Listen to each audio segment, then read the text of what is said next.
Good morning. I am here to give you my updates for the sleeve gastrectomy surgery. I'm here to do week 11 and 12. I'm clearly getting really bad at these weekly updates, but they were very similar weeks, so I feel like this will be a lot easier for me to jam them in together this time. So, stats. My highest weight ever was 120 kilos on the dot, and that was when I started my pre-op diet. I did the pre-op Optifast diet for 2 weeks, got down to 115 kilos on the dot, and then had my surgery on the 1st of September 2017 at the National Capital Private Hospital in Canberra with Dr. Gananadha. Last update, week 10, I came to you at 100.3. My one big poo away from 100 kilos, which was my first goal.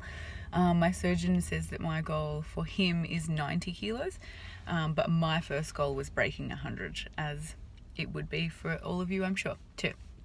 So, week 11, I did it. I absolutely did it. Not only did I do it, but I smashed it. I got down to 99.0. Lots of on the dots happening at the moment. And it was a great week. It was just, everything went really smoothly. I was eating really well. I was making better decisions. I was getting more connected with my why, not sneaking in stuff like biscuits and chocolates and, just like a spoon of ice cream here and all that sort of stuff. So really, really good week. Really happy I smashed it. And then this week, also the same. I kind of feel like I just got into a rhythm, so I just kept going with it, like I just stayed actively making the right choices, and I would stand there and physically make the right choice. Yes or no. No, I'm not going to do that. I'm going to choose a better path. And it was such a good week as well. So this week I am down to 98.0. So I have lost 2.3 kilos in the last 2 weeks, and I am so excited. It feels so good. Under 100. I have not been under 100 kilos since before both of my kids were born, and I would have been this weight somewhere between my wedding and falling pregnant, and that would be on the way up. I didn't get down to anything anywhere near this. I started Jenny Craig when I was 19 years old at 99 kilos on the dot, and swore I would never get this way again, and I would never be this big, and as you do, everyone does, and then went through that program and absolutely kicked my own ass for months, almost over a year. And I got down to 76 kilos or something like that. They wanted me to be 65 kilos, and I just didn't think it was ever going to be physically possible for me to be that low. I just couldn't even see it. I was already training and eating hardly anything, and I was busting my ass for an hour and a half every day, 6 days a week. And even on my off day, like on my day 7 of the week, I was cleansing. Like, it was just intense, and it was horrible, and like it wasn't sustainable. The second that they tried to put me on maintenance, it all just crept back on again. And then eventually it just started costing too much money, and it was just not convenient anymore to have separate meals and all that sort of stuff. So, excuse me, I have hay fever, which is really frustrating. So this week has been fantastic as well. The choices thing was really difficult for me. So, hang on, I'm having camera issues as well now. Standing in a cafe, deciding to go and get a coffee, as you do, you just go, I'm just going to go get a coffee, because I've discovered that if I get Piccolo, which I don't know if everybody everywhere else has, but it's like a really small, it's like a single shot, almost like a espresso kind of sized cup. You can get them in takeaway, and you can get them, they call them a piccolo latte, which is basically just one espresso shot topped up with milk. So that's working, because also I think too the cafe here where I get them from makes their piccolos with a different bean, and I am a bit of a coffee bean snob a little bit, in that I only prefer certain beans. So here in Canberra and Australia, we have Ona coffee, ONA. It's really good coffee, and yeah, most people like that one. So yeah, I'm a bit of a snob when it comes to that. So I'm not really sure how long it's going to last, because they still are not agreeing with me, I guess, as much as I would like them to, or like they did before. But I can get it in, and I can satisfy my brain to the point of having a coffee and being able to function. So that's really helpful. Yeah, so people are obviously noticing more and more every week. People just keep saying to me, "What are you doing? You look amazing." And I just kind of say, you know, I'm just working out, watching what I eat. Or I say I'm having small, regular portions. And that is a really big, I don't know, it's a really big answer to be able to give people. It's something they accept, it's something they understand, it's something that makes sense to them, and also it's not really lying. Like, I'm having small regular portions, and they see me doing it, so because they get concerned about the size of your food. I think I've said all this before, but they look at what you're eating and they're like, is that all you're gonna have? Are you sure you're fine? And it's like, yeah, I'm just eating small regular meals, and that's working for me. So the thing that I am still struggling with, and I feel like I'm going to struggle with every single day for the rest of my life, is not eating and drinking at the same time. Didn't realize how much I did that. I normally used to eat and then drink afterwards. So I was never like a sipping my drink throughout dinner or anything like that. I was always a eat my dinner and then have my drink afterwards type person, or, you know, a bit of a drink before, eat and then eat after. So I was never like used to eating and drinking simultaneously, but having to wait in between is really sucking a lot. So I've got to get my head around that a lot more, I'm sure. Yeah. And my brain is starting to trick me on portions, and I knew this was coming and I knew this would start happening, but it really has. I'll make a piece of toast in the morning. Like this morning I have training this morning, so I wanted to quickly get out the door. All of my stuff is at my desk, and I'm not going to my desk today. So I usually have a muesli, yogurt and blueberries for breakfast at my desk, and it's just a tiny little bowl, and I have like one scoop of everything, and that's it. But I don't have that with me. I don't have anything. I don't have any of my normal things that I would have to be able to make breakfast. So I thought I'll just quickly make some toast on the way out the door, and I'll eat it in the car, which I did. Here's my napkin. My brain tells me I want 2 pieces of toast. So I did start making 2 pieces of toast. I can't eat 2 pieces of toast. It's way too much. I don't know what's wrong with me. So I was creeping back into that mindset of, just in case I want more, it'll be there. And it's dangerous. Don't do it. It's not healthy, and you will start trying to eat more than you are supposed to. So just don't do it. So I made 1 piece of toast this morning, and I got through my 1 piece of toast, and I'm completely satisfied, and I feel happy, and yeah, it's all good.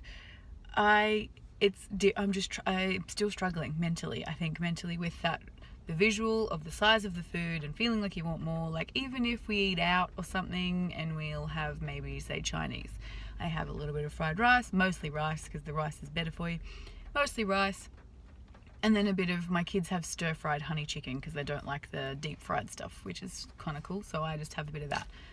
My husband had like a beef thing, and I wanted a bit of his beef thing, so instead of replacing some of the chicken with the beef, I just put more on my plate. I couldn't finish it, like an idiot. Like, why?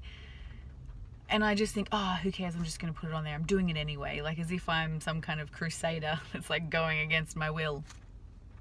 It's just not clever. It's not healthy. It's not a healthy mindset, and it's not a healthy, like, physically thing to do. So I don't know. Mentally, I still got a ways to go.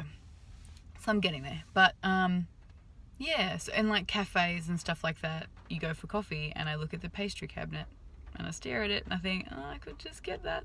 And then I started looking at the price. I started looking at money, because obviously the food thing is not motivating me enough to make the right choices, because I have a problem, mental problem, food addiction. So I started reframing it in the way of money. So it's a waste of money. I'm going to have, even if I did buy it, say I bought it, who cares? I'm going to eat it. Who cares? Who's accountable? me. No one else is going to have anything else to say about it.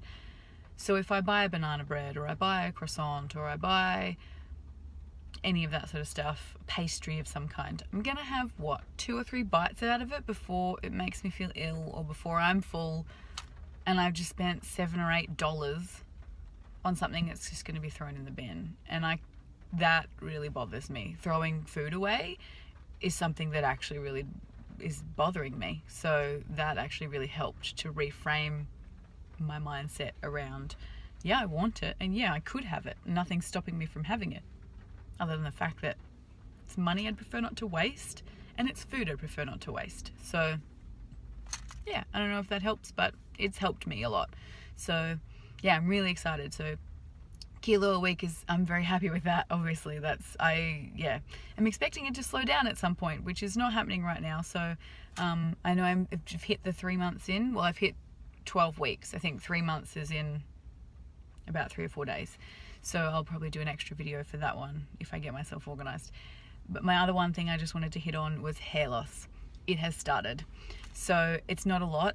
I guess for me, I have quite thick hair, and I am growing it out. So there's quite a lot of it. And also my hairdresser said that being all the same length. So I used to have a lot of layers because it's so thick and heavy. I used to cut layers into it to get it a bit thinner so that it wasn't giving me headaches and stuff when it was tied back. So, and at the moment I'm clearly very due for a haircut. So I haven't been for a bit. And I've just been tying it back, so I don't really notice it as much because it's not just falling out. Other than what the weather is doing today, it has been quite hot, so I've just been tying it up every day anyway because I couldn't be bothered. Because I tie it up and I'm not brushing it and it's not out and all that sort of stuff, not as much as falling out because it's kind of contained in the bun. So I'm probably every 3 to 4 days washing it, and it's starting to lose bigger clumps. But I already used to lose a lot of hair through the summer months. I'm like a dog. I used to always just pick up the shedding in summer, but I'm always somebody who lost hair naturally. I have quite healthy hair and it quite regrows itself all the time. My hairdresser and I joke about the fact that I could do anything to my hair and I just can't kill it. I've tried, don't you worry. All sorts of hairstyles and dyes and bleach and cuts and all that stuff. So, and I've not wrecked it because I just have been blessed with beautiful hair. Thank you to my grandmother. And so I think for me, it's probably not going to be as much of an issue. I know my hairdresser was cutting somebody else's hair the other day who's a few more weeks along from me, and she has proper bald patches. So she's actually got sections where there are whole clumps that have come out of her hair, and so she's kind of styling her hair in a way that will help her kind of cover that up and stuff. I think we're lucky that we are going into spring and summer. We're supposed to be in spring right now. It's just raining and horrible at the moment. So we can just tie it back and hide that sort of stuff. But I just don't think that that's going to be a problem for me because my hair is so thick. I've actually got thin hair, just lots of it. So I've got the volume there. And so when I am losing it because it's thin strands of hair, it's not as noticeable either. So I think I've probably got the perfect hair for this, if that's possible. So yeah. Anyway, that's all. I just wanted to quickly jump in and do my blended update, or I was never going to get to it. I hope you're all having a really great week. I know a few of you are starting really soon or have only just had your surgery, so good luck and congratulations on this journey. It's really cool to see where you guys are up to and hear from you as well. I'll also be back on Instagram. I've done my photos again because I've been so lazy. Not lazy. Busy.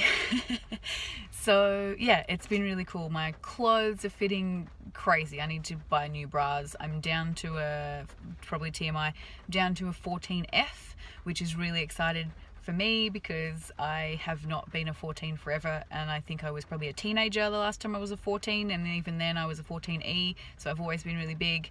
But this is down from a H from when I had my kids. So I used to be a 16H. I'm down to a 14F, so that's really exciting for me. Yeah, so that's all. I guess I will leave it to that.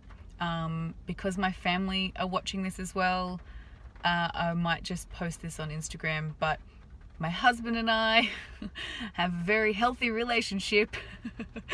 Since this is everything, I mean, okay, I'm gonna go there. So, libido, that's a thing, and it's like off the hinges. I can't control myself. I'm like an animal. So my poor husband is being accosted all the time.